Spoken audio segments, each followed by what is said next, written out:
Today we're going to talk about permit zoning and HOAs. Basically why you can't just put whatever you want on your land. What is zoning?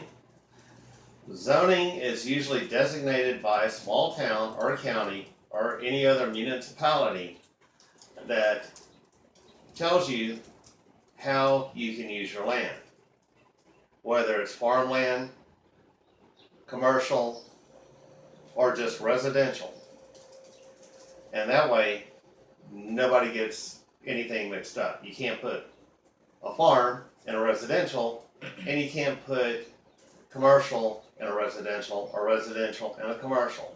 It keeps everybody safe, it keeps everybody's property values up, and the city is able to plan their communities. One is, what is an HOA and why should I care? An HOA stands for Homeowners Association. This also protects your property values. That way your neighbor can't put a junkyard at their house right next door to you. That would bring your property value down. I call HOAs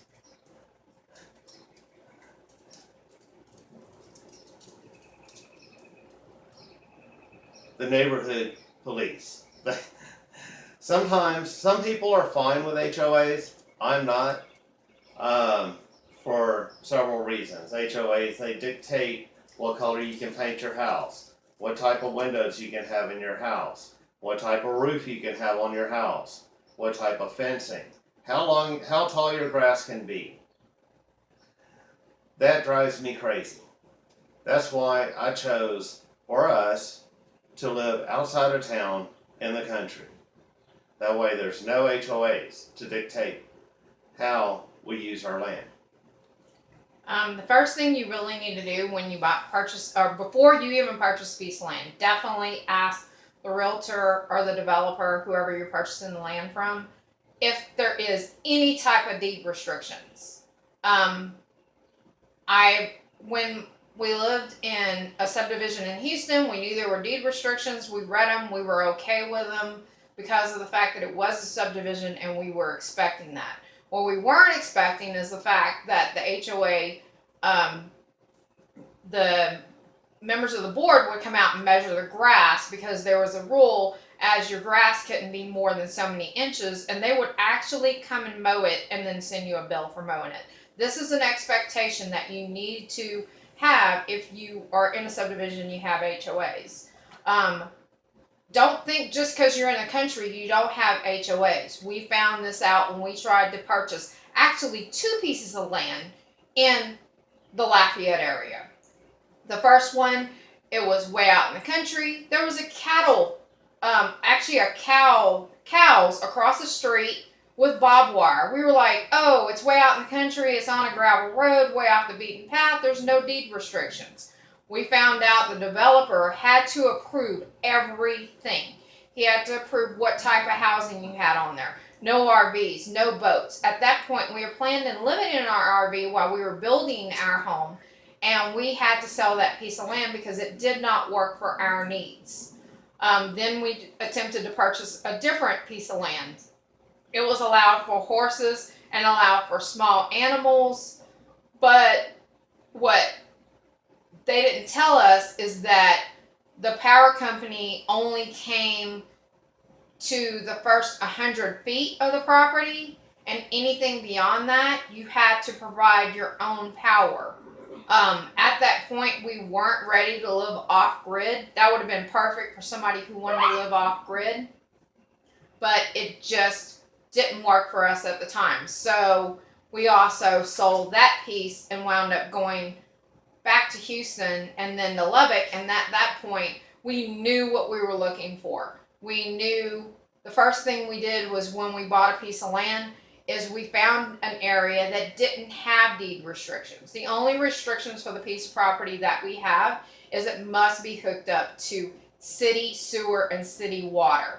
They don't care what you have for electrical. Ours is going to be a hybrid, and we'll get more into that.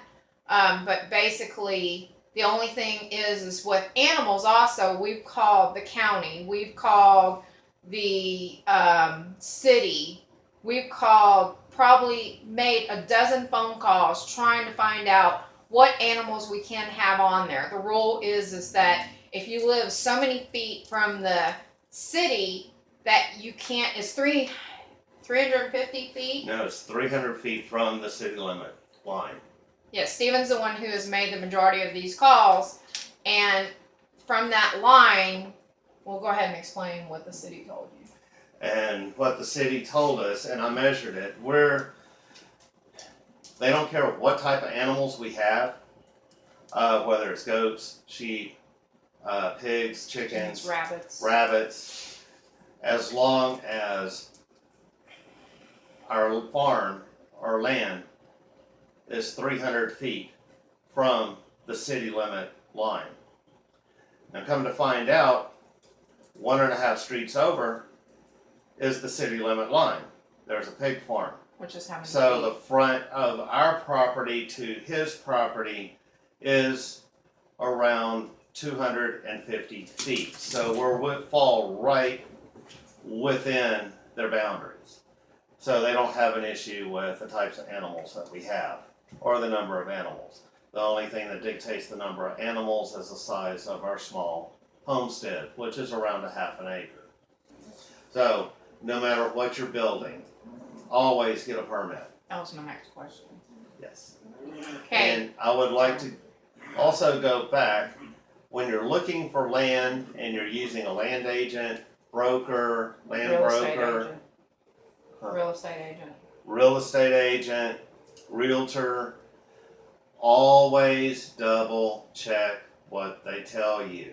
If they say there's no deed restrictions, rather than being surprised, go down, do your own research, find out from the county, from the city, from the state, whatever you need to do. Do your own due diligence, do your own research to be safe, so you won't buy a piece of land and be stuck with it and not be able to do what you want to do. And my recommendation is, before you actually go to the title company and sign it, call the title company. Ask them for you already know the address, probably more than likely. Get the legal description from them. Go down to that county courthouse. At the least, make a call. And then go down and ask them, is there any restrictions on this property? The county is the best source of information. They can pull that up.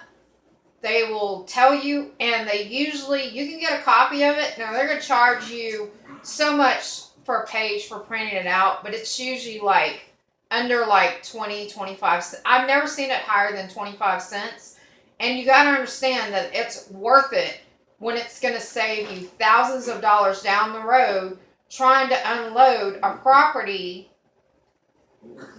for cheaper than you paid for it at a loss, just because it doesn't meet what you're trying to do with the property. That happened to us once in Lafayette.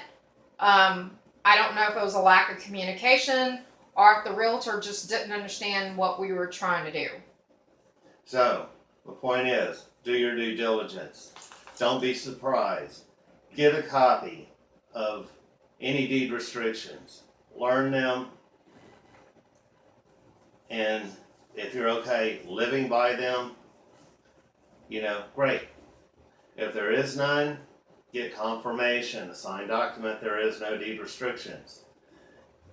This will save you thousands of dollars and hundreds of hours while you're and a big headache, and while you're trying to build your own homestead. If it's small, under 200 square feet, do I still need a permit? Under the old rule, the answer would be no. But over the last few years, that rule has changed. So whether it's 10 square feet, 200 square feet, or 2,000 square feet, check, check, check. Get with your county or city officials or municipality officials and obtain a permit if one is needed.